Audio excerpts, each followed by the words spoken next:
morning, everyone. Can you hear me all right? Yeah. So Amrit here from Keele University. I'm really delighted to be here. I've not been to a SikhsInAcademia conference before.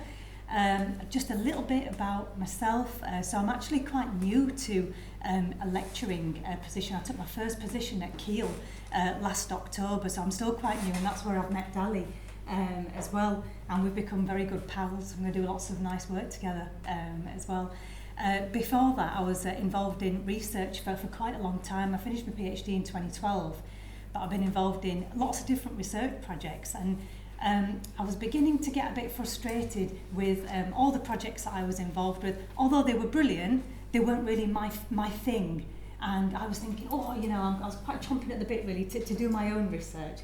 So I thought the only way that I can do that is if I turn into a bit of a grown-up and take a lectureship. So that's what I've done. And I have to say, apart from the marking, I absolutely love it.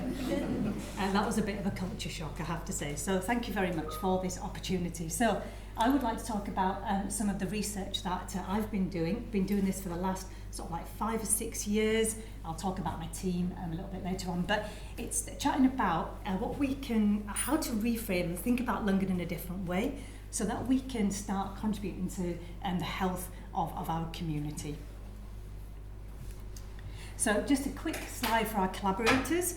So we've got quite a few collaborations going on, and we are funded by Heart Research UK, who also funded my PhD as well.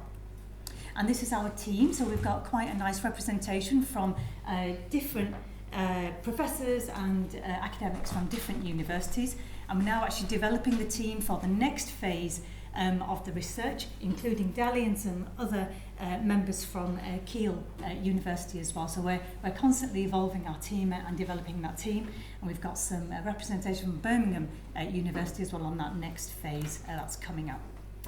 So our vision really is to improve kind of the health inequalities in our communities, in particular in relation to CVD and type 2 diabetes.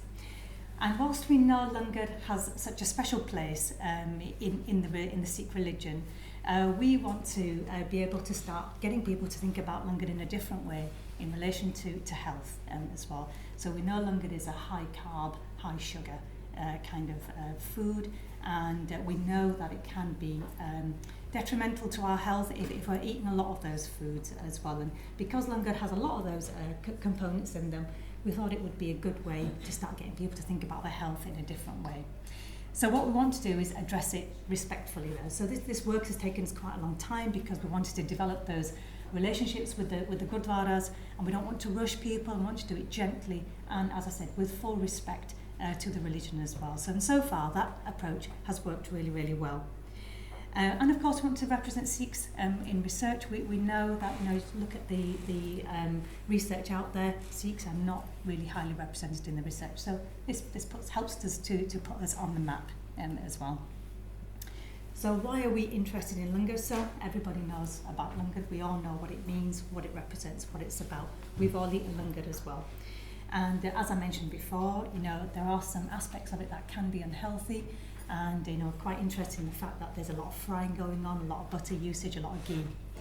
And we identified it as a way in really to get people to start thinking about food in a different way, start to think about langar in a different way. So we're looking at this very much from a health perspective rather than a kind of religious perspective, but will at the same time showing great respect to the religion as well. So the research that we've completed had kind of 4 key questions. So how is langar perceived from a religious and health perspective? So we all know everybody loves langar, but there's nothing actually written down about it yet. There's nothing that we can draw to or apply in our research to answer that particular question. So even though we know everybody loves it and has great respect for it, there's nothing actually written down about that. So that was our first question. And we also needed to know, if we wanted to pursue this research anymore, we needed to know if there's actually any willingness to change. So is there an appetite for change?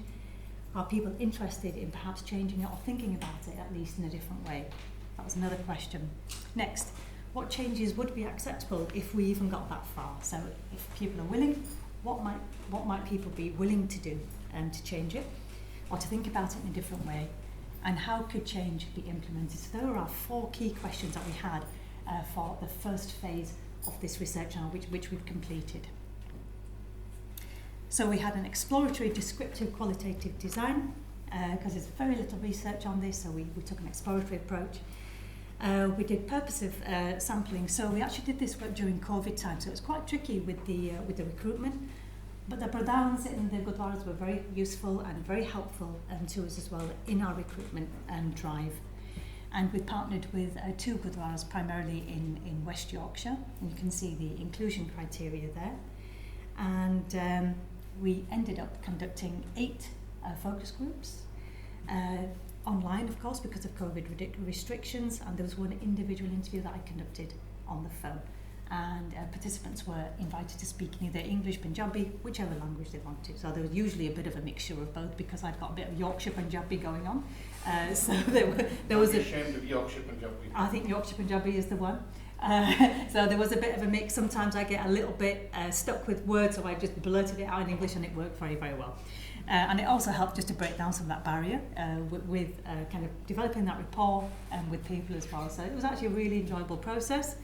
And we did reflexive thematic analysis, which is a qualitative approach for analysing data. So consent, of course, was e-consent because of the COVID restrictions, so everybody was able to get online and they completed their consent online. We developed a unique interview schedule as well, which was developed specifically for this piece of research and to answer the questions that we were interested in asking. And they're conducted mainly on MS Teams or Zoom, on the phone as well. So I provided one-to-one coaching as well for people who had never been online before but wanted to take part in these interviews. I had lots of fun doing that, spent many hours doing that, and everybody managed to get online on the day, which I'm really, really proud of. And everybody really enjoyed the experience, and it was an opportunity for them to see people that they hadn't seen in a long time because of COVID. So there was a lot of banter going on at the beginning as well. So, oh, it's so nice to see you. So there was all that going on as well. So it was a really, really nice, warming experience, in addition to the very real business of collecting data as well. So, and people could choose whether to have their cameras on or off. Everybody chose to have them on. We had audio recording done and then verbatim translation and transcription as well, ready for analysis. So given it was COVID time, I was pretty impressed with the number of actually people that came forward. 44 expressions of interest. That's across 2 gurdwaras, which I thought was pretty good. Actually, no, there were 3 in total. We just had a small representation from the 3rd gurdwara. We had 32 consents and we ended up with 28 in total. We lost a few there because of ill health, the usual reasons that come up in research. So we ended up with 28. With 12 males and 16 females, with a nice age range of 40 to 79. So we conducted our analysis, we did reflexive thematic analysis, and we came up with these 4 different themes. I'm just going to give the headlines for those themes in the next slides. So the practice of langar. This slide is not going to be a surprise to you. Langar is loved and highly respected, and I'm sure it's the same sentiment in this room. It was described as a very sacred and integral component of the Sikh religion. And the Sajja Sauda event was discussed quite a lot, especially amongst the older people, and really got people thinking about what were the principles of Guru Nanak Ji when langar was first brought about. And there's this very kind of keen kind of statement saying, it should be eaten every time we go to the Gurdwara, and it really shouldn't be criticised, so it shouldn't be judged, and it certainly shouldn't be thrown away. So I was quite impressed to see that there was quite a good understanding between health and what we eat and potential health outcomes, and that differs quite a lot from research in kind of like the 1990s and early 2000s, when research amongst kind of like South Asian groups showed that there wasn't a great understanding between what we eat and what can happen to our health. So that has certainly evolved over time. And there are a lot of people who are actually managing health quite proactively as well. Some of them weren't as well, so monitoring what they were taking in accordance with conditions that they had or awareness that they had about health. And I'm sure you'll be all aware of this, but this concept of feeding people and sharing food, being very hospitable, and welcoming people into your home, showing your affection through food came across very strongly, and this resonates strongly with langar as well. So it's mainly the Sangat langars here. So these are the langars that when people want to host the langars rather than the Pangat langar. So that's the topic of this conversation here. And there was a good recognition as well across the group, across the 28 participants, that langar can be harmful to health if eaten very regularly, and intaking all of those carbs and that sugar as well. It was described as a heavy meal as well. That is great to eat, easy to eat because it's so delicious, but then you really feel the effects of it after. You kind of need to lie down a bit, you can't eat again. Okay. So theme 3. Sangat langar is the one that we're talking about. I'll just remind you, has changed over time. So when we're talking about, when the Gurdwaras were developed in the 50s and 60s, there weren't really that many langar kitchens functioning. The Gurdwaras were in people's homes in dedicated rooms.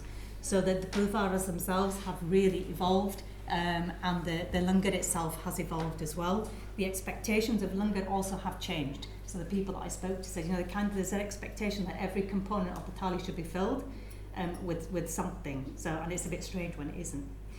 And the competition to provide big langars and to be kind and respectful to the people who come to your do's and events at the Gurdwara, it's important to feed them well. And a lot of it has to do with status as well. That's a different topic entirely. Food is tempting, abundantly available. They're now providing breakfasts as well. There's evening meals as well. So the whole remit of the langar is growing. And health problems, many people told me are put on hold. So especially diabetics, they won't think about what they're eating when they're eating on these occasions, especially on the 3-day langars as well. And then because there's so much food prepared as well, that can lead to takeaway and eating that food again. So changing langar. So there was a general agreement that langar should be optimised for the sake of health and to protect the health of future generations as well.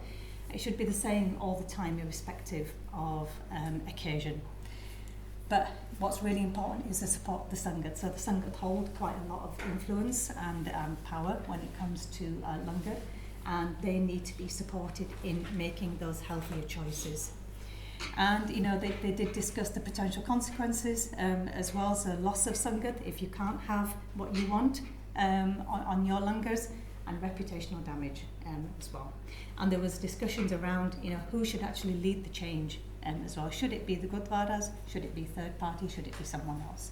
So lots of things came up, and the fact that it will be a difficult process as well, and there could be quite a lot of obstacles arising as well. So one potential solution was a set menu system where there's one sabzi and one dal offered, but that would have to be done in consultation with the Sangat and Langaris as well. So introducing more fresh food as well, cut down on unnecessary frying if possible, and start to normalise behaviours that have been difficult to normalise in the past. So for example, instead of offering bronte and other fried foods for breakfast, start offering healthier alternatives like porridge, but make it normalised. And that's the problem, not to give up on it. Okay, so a quick summary. So the appetite for change is present, if you pardon the pun there, and there's a good, clear understanding between the link of health and diet. Sangat needs to be supported to increase the awareness around healthy eating and making choices in relation to langar. And the change should be gradual and inclusive, which is what we are doing at the moment. And certainly there will be obstacles to face as well. And that's a research paper that came out last year in the Journal of Religion and Health, so you've got the QR code. We can have a look at that. But today has just been a nice kind of quick summary of what we found. But thank you very much.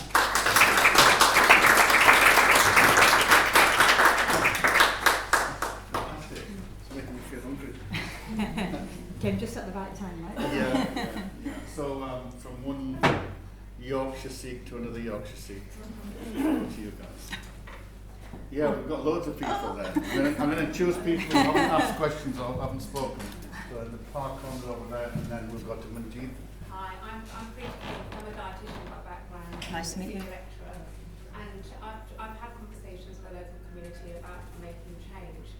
But how can we influence the Sangat? I mean, from your experience, how do we initiate Yeah, well, there's research going on that's planned for this year. So this year we're doing some workshops, inviting Sangha to come and talk to us. So we're not speaking to committee anymore, and we're not speaking to kitchen staff anymore. Now we're turning our attention to the Sangha, because they need to be included, they need to be consulted, and they need to be fully involved in the process. So those are going to be taking place very, very soon. Yeah, and next one, which if we keep it brief, yeah? Did you have a question? Yeah, it was more of a quick comment actually, Yeah. Because we've been talking about mentorship today. You mentioned that earlier, Dr. Ramsey, and we've actually, I don't know if Simran's in here today. She was here at the conference yesterday, but she's actually conducting a research. She's a PhD student at the moment, and she said all of her supervisors are all white males who don't understand langar, and that's what her focus is. So I was hoping that I can try and grab you at the end to try and make a connection as well. Obviously, a bit of an For sure, for sure. Actually, cover the PhD examiner. Yeah. Manjeet and then Benji. I think maybe you've answered the question, but I was saying that maybe the Lungri needs to have some training in what's healthy, what's unhealthy, and to save the community. That's a good point. Yeah, and that did come up in the paper as well. It's just that there's so much in the paper I couldn't include. That a really, really great point, and that is something that we'll be looking at again later on. Hi, my name is Amrit Kaur. What my point is, because I was a consultant nutritionist and I was on a food plan, and what I was told that our langar is actually one of the most nutritious food if you eat properly. Yeah?